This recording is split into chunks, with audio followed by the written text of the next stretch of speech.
Hello student, welcome to study Utkarsh classes. तो आज देखते हैं समांतर श्रेणी पर आधारित नेक्स्ट क्वेश्चन। तो इसमें कह रहा है कि जो रिक्त स्थान यहाँ पे क्या है कि कुछ श्रेणियाँ दे रखी हैं और उनमें मिसिंग पद यानी कि जो ब्लॉक हैं वो मिसिंग पद हैं। ये ब्लॉक खाली हैं, उनके पदों को हमें ज्ञात करना है। क्लियर? तो इसमें पहला क्वेश्चन दे रखा है 2 और दूसरा पद मिसिंग है और तीसरा पद दे रखा है 36। क्लियर? तो यहाँ पे क्या है कि ये हो गया पहला पद, मान लो A1, ये हो जाएगा A2 और ये हो गया A3। क्लियर? यानी कि अगर कोई भी समांतर श्रेणी होती है तो उसके सभी पदों का अंतर जो होता है वो समान होता है। तो यहाँ पर क्या है कि अगर हम इसे A1, A2 और A3 मान लें तो पहला पद, दूसरा पद और तीसरा पद, यानी कि पहला पद हो गया A और वो दे रखा है हमें 2, और दूसरा पद हमें दे नहीं रखा है और तीसरा पद दे रखा है जिसे हम लिख सकते हैं A+2D और वो हमें दे रखा है 26। तो यहाँ पर अगर A का वैल्यू हम पुट करेंगे, क्योंकि हमें ये समीकरण दे रखा है और इस समीकरण में अगर हम A का वैल्यू पुट कर दें तो यहाँ पे हो जाएगा 2, क्योंकि A की जगह आ गया 2 प्लस 2D, डी का वैल्यू हमें ज्ञात नहीं है और यहाँ पे हो जाएगा 6। क्लियर? तो यहाँ पे 2D is equal to 26 minus, क्योंकि ये जो 2 है वो इधर प्लस का है तो ये माइनस का हो जाएगा राइट साइड में ले जाने पर, और ये आ जाएगा 24, यानी 2D का वैल्यू आ गया 24। तो D का वैल्यू आ जाएगा 24/2। तो यहाँ से हमें D का वैल्यू मिल गया 12, यानी कि जो सर्वांतर है वो आ गया 12। फिर D इज इक्वल टू आ गया 12।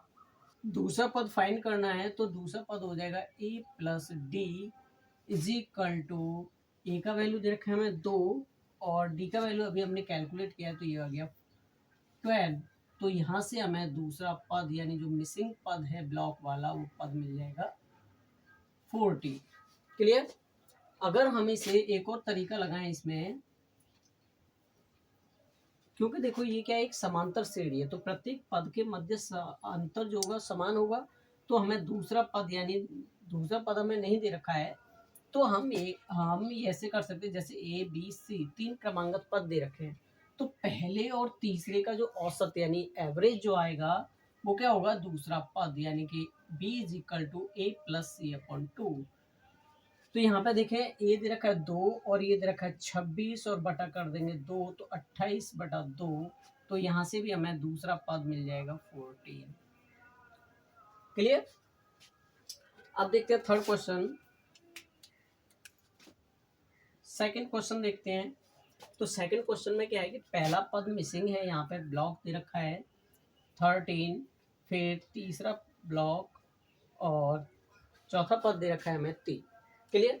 तो यहाँ पे भी हम रख लेते हैं A1, A2, A3 और A4। तो हमें पता है कि A2 जो होता है वो होगा A+D और ये हमें दे रखा है 13, और A4 होता है A+3D और ये हमें दे रखा है यहाँ पर 3। क्लियर? तो यहाँ पे अब हमें क्या करना है, ए और डी, ना तो हमें ए दे रखा है यहाँ पे ना डी दे रखा है, तो हम क्या करते हैं यहाँ पर समीकरण फर्स्ट से सेकंड को घटा देते हैं घटाने पर। क्लियर? तो A+D is equal to 13, A+D is equal to 13 और A+3D इज इक्वल टू 3।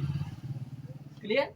क्योंकि यहाँ पे क्या था, चौथा पद और चौथा पद दे रखा है मैं A+3D इज इक्वल टू 3। तो अब हमें क्या करना है, इस फर्स्ट वाले समीकरण में से सेकंड वाले समीकरण को हमें घटा देना है। तो घटाने पर क्या होगा, ये माइनस हो जाएगा, ये भी माइनस, तो ए से कट के यहाँ पे बचेगा माइनस का 2D इज इक्वल टू, इसे माइनस करेंगे तो यहाँ पे बचेगा 10।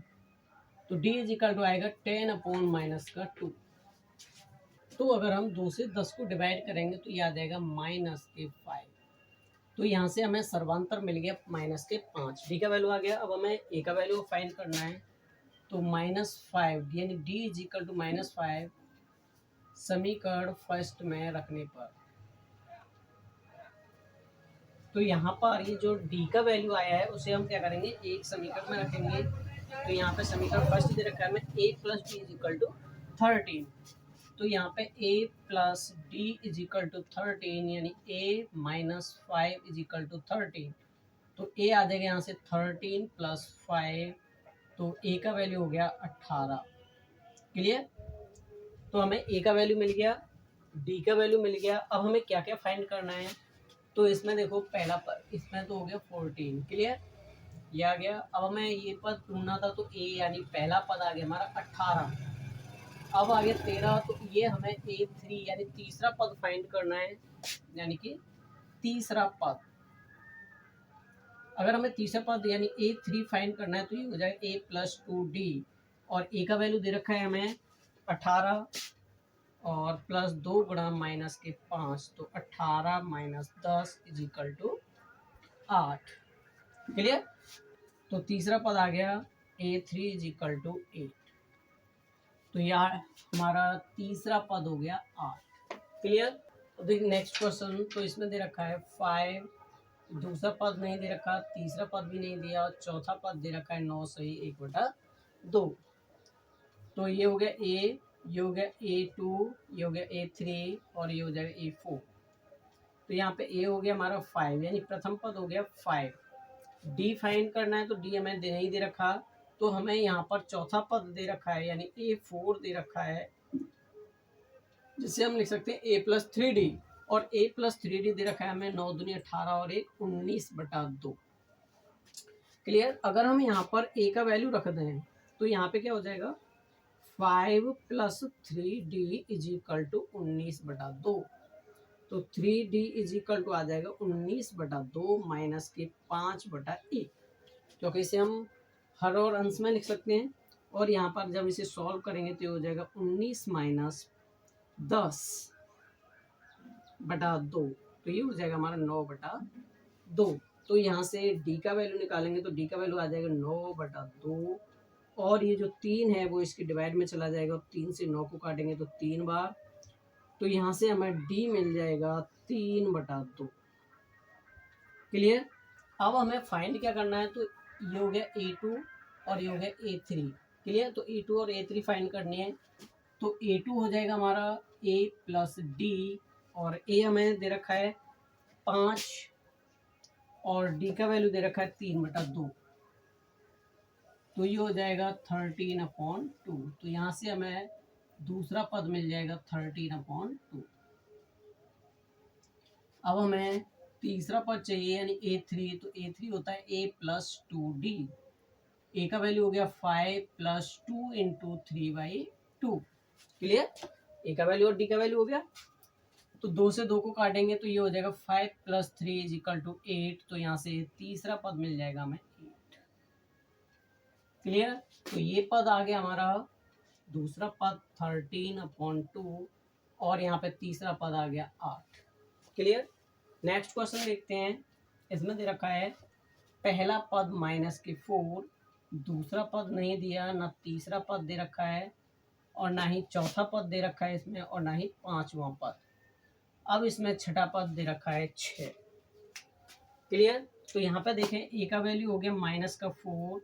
अब हमें यहाँ पे लिखेंगे A1, A2, A3, A4, A5 and A6। तो A6 क्या होगा A+5D, और ये हमें दे रखा है 6। ए का वैल्यू रखेंगे यहाँ पे -4 + 5D इज इक्वल टू 6। तो यहाँ से 5D इज इक्वल टू हो जाएगा 6 माइनस, यहाँ पे माइनस है तो ये हो जाएगा प्लस के 4। तो ये हो गया 5D, यानी ये तो हो गया 10, तो 5D इज इक्वल टू हो जाएगा 10। तो यहाँ से अगर D का वैल्यू आएगा तो ये आएगा 10/5। तो इसे जब डिवाइड करेंगे तो यहाँ से हमें D का वैल्यू मिल जाएगा 2। क्लियर? अब हमें क्या करना है कि हमें दूसरा पद चाहिए, तो दूसरा पद यानी A2 होगा A+D। A+D यानी कि -4 प्लस जो D का वैल्यू आया उसे लगाएंगे, यानी 2। तो ये हो जाएगा -2। और हमें A3 निकालना है, तो ये हो जाएगा A+2D, यानी -4 + 2 × 2। तो -4 + 4 इज इक्वल टू 0 हो जाएगा ये। क्लियर? अब हमें निकालना है फोर्थ टर्म, तो A+3D यानी -4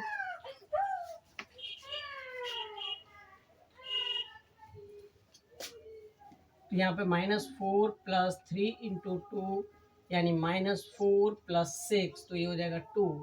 और अगर हमें पाँचवा पद निकालना तो ये हो जाएगा a + 4d और -4 + 4 × 2, तो ये हो जाएगा -4 + a, तो ये आ जाएगा हमारा 4। तो यहाँ पर हमारे पद आ गए -2, 0, +2 और प्लस का 4। तो ये हमारी श्रेणी जो है वो कंप्लीट हो गई। क्लियर। अब देखते हैं नेक्स्ट क्वेश्चन। तो इसमें पहला पद, दूसरा पद यानी A2, A3, A4, A5 और A6। तो यहाँ पे क्या है कि A2 दे रखा है और A2 होता है हमारा A + D, तो ये दे रखा है हमें 38। क्लियर। यहाँ पर देखें तो A6 दे रखा है हमें और A6 होता है A + 5D और ये दे रखा है हमें -22। क्लियर। तो यहाँ पर भी हमें A और D नहीं दे रखे हैं, तो यहाँ पर भी क्या करेंगे हम, फर्स्ट में से सेकंड को घटाएंगे। फर्स्ट समीकरण में से सेकंड को घटाने पर, तो जब सेकंड को घटाएंगे तो A + D = 38, तो A + 5D हो जाएगा हमारा -22। और जब इसे घटाएंगे तो ये चिन्ह बदल जाएंगे, तो यहाँ पे A से A कट जाएगा, ये बचेगा -4D। क्योंकि यहाँ पे क्या है कि एक प्लस का है और ये 5 माइनस का, तो एक प्लस का कैंसिल आउट हो जाएगा, तो बचेगा कितना, 4D। और यहाँ पे क्या है, क्योंकि ये दोनों प्लस प्लस हो चुके हैं, तो यहाँ पे हो जाएगा प्लस का 60। तो यहाँ से 4D की वैल्यू जो है वो 60 दे रखी है, तो अगर हमें D चाहिए तो यहाँ पे हो जाएगा 60/-4। जब इसे, तो ये आ जाएगा हमारा -15। क्लियर। अब हमें डी का वैल्यू मिल गया। ए का वैल्यू फाइंड करने के लिए क्या करना होगा कि जो डी का वैल्यू है उसे किसी तरह से एक समीकरण में रखना होगा। तो इस डी को, यानी डी बराबर -15 समीकरण फर्स्ट में रखने पर, तो यहाँ पे फर्स्ट में रखेंगे, तो यहाँ पे फर्स्ट समीकरण दे रखा है ए + D = 38, तो a - 15 = 38। और अब ए का वैल्यू निकालेंगे तो ये हो जाएगा 38 + 15, तो ए का वैल्यू यहाँ से आ जाएगा 53। तो हमारे पास ए का वैल्यू आ गया, डी का वैल्यू आ गया। अब हमें क्या करना है, पहला पद, तो पहला पद तो ए हो ही गया हमारा 53। अब हमें तीसरा पद फाइंड करना है, तो A3 = होता है A + 2D के, तो 53 + 2 × -10, नहीं सॉरी -15। क्लियर। तो यहाँ पे ये हो जाएगा -30 = 23।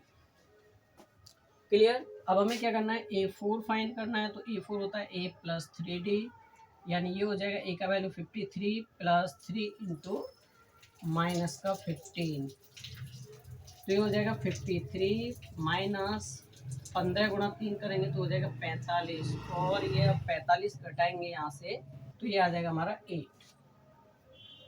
क्लियर। अब हमें A5 फाइंड करना है, तो A5 = होता है A + 4D, यानी ए का वैल्यू 53 + 4 × -15, तो 53 - 60, तो ये आ जाएगा हमारा -7। क्लियर। तो यहाँ पर क्या है कि पहला पद आ गया हमारा 53, दूसरा पद गिवन है, तीसरा पद आया था हमारा 23, फिर आया हमारा 8 और -7। क्लियर।